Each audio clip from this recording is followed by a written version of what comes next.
In Israel, Prime Minister Benjamin Netanyahu has pushed ahead with his controversial judicial overhaul bill. Once the process is completed, it will give the Israeli government sweeping powers to appoint judges and take a number of other measures that would directly undermine the judiciary.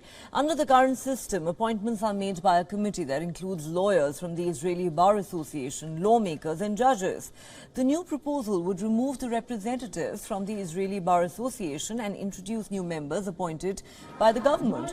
The proposed judicial overhaul would increase the influence of Netanyahu's government over the appointment of judges. A second change would allow lawmakers to prevent judges from reviewing basic laws which serve as a sort of constitution for the country. This step has drawn thousands of protesters into the streets who are strongly criticizing the bill. The demonstrators are in fact out on the streets all across Israel. Many have descended on Jerusalem to rally near the parliament of the Knesset to protest against these judicial reform bills. Netanyahu's ultra-religious and ultra-nationalist allies say these changes are required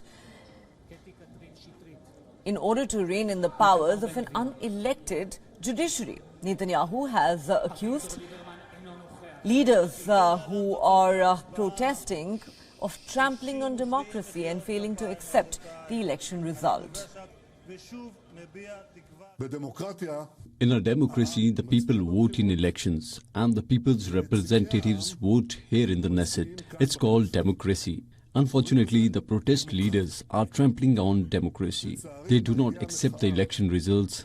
They do not accept the majority decision.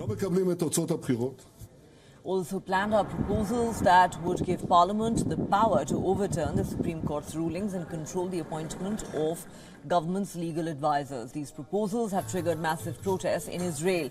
Tens of thousands of people held a rally near Parliament, chanting slogans of democracy and waving Israeli flags. Some of them tried to prevent lawmakers of the ruling coalition from leaving for the Knesset in Jerusalem. Polls have suggested that most Israelis want the reforms to be slowed or shelved altogether. The demonstrations and protests are very important, and we came out to say thank you very much. It's not taken for granted that people leave their homes every day to fight for what is important to them. This is the moment to worry about our future. I don't wake up stressed every morning, but I'm very worried that if this passes, then the future of our children will be completely different than how I grew up in this country. For me, it's an unpolitical demonstration for values of a country which I believe in. My parents made Aliyah in '78. It's a democratic country. They gave up all their lives, everything they had, they left behind in order to come and build something here, and I don't want to see it in ruins.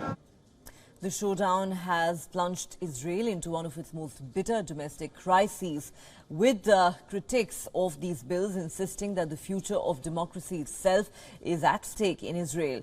The vote on a part of the legislation is just the first of 3 readings required for parliamentary approval, a process that is expected to in fact take several months.